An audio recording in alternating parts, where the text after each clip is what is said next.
Hello বন্ধুরা, তোমরা কেমন আছো সবাই? আশা করি সবাই ভালো আছো। এই দেখো, আমি নতুন রেসিপি নিয়ে চলে এসেছি। আমার হাতে এটা লাল শাক। এটা দিয়ে আমি একটা নতুন রেসিপি তৈরি করব। এটা আগে আমি বেছে পরিষ্কার করে নিই, তারপরে তোমাদের দেখাবো। শাকগুলো প্রথমে আমি বেছে নিচ্ছি, সুন্দর করে বেছে নিচ্ছি। এরপরে আমি ধুয়ে কুচিয়ে নেব। এই যে লাল শাক ধুয়ে পরিষ্কার করে এনেছি, এবার আমি সুন্দর করে কেটে নেব। লাল শাকটা খুব ভালো, লাল শাকটা খুব টাটকা ছিল, খুব লাল। লাল শাকটা আমার এই যে সুন্দর করে কাটা হয়ে গেছে। দেখো দেখো লাল শাকটা, ওর জন্য লাগছে কি কি দেখো। এ দেখো কি কি লাগছে।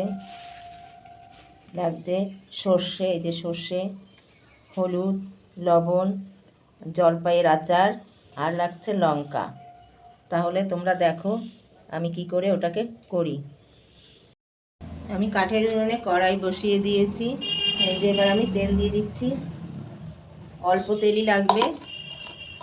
তেলের উপরে আমি এই যে সর্ষে কাটা ফোড়ন দিয়ে দেব,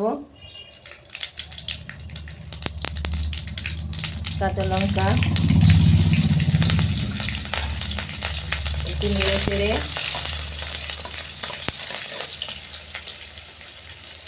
আমি লাল শাকটা দিয়ে দিচ্ছি।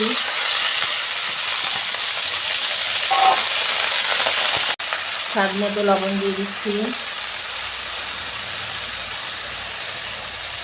হলুদ,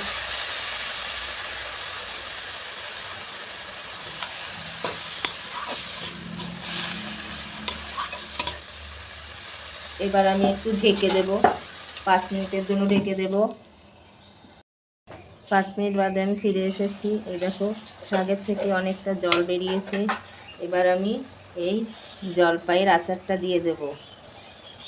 এই যে জলপাইয়ের আচারটা দিয়ে দেব।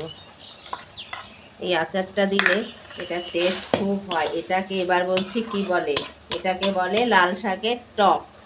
অনেকে তো তেঁতুল দিয়ে করে, লেবু দিয়ে করে, কিন্তু আমি জলপাইয়ের আচার দিয়ে করছি। এটা খেতে খুব টেস্ট। এই দেখো আমার লাল শাকের থেকে জল শুকিয়ে গেছে। এটা লাল শাকের টক, এরকম শুকনো শুকনো করে করে খেয়ে দেখবে, ভীষণ ভালো লাগে। একবার খেলে আর শাক এমনি ভাজা খেতে ইচ্ছা হবে না। এইভাবেই আমি তো তেঁতুল দিয়ে করিনি, আমি জলপাইয়ের আচার দিয়ে করেছি। তোমরা চাইলে তেঁতুল দিয়েও করতে পারো, কিন্তু এই আচার দিয়ে করলে খুব টেস্ট হয়। এবার আমি নামিয়ে দেবো শাকটা। জলপাইয়ের আচার দিয়ে লাল শাকের টক আমার হয়ে গেছে। এটা গরম ভাতের সঙ্গে খেতে খুব টেস্ট। এই এক লাল শাক দিয়েই খাওয়া হয়ে যায়। তোমরা একবার খেয়ে দেখো বন্ধুরা। এটা যদি ভালো না লাগে তাহলে আমাকে কমেন্ট করে জানিও যে কেমন লাগলো এটা খেতে। আমার ভিডিওটা যদি তোমাদের ভালো লাগে লাইক করে দিও। আবার দেখা হবে নতুন ভিডিওতে।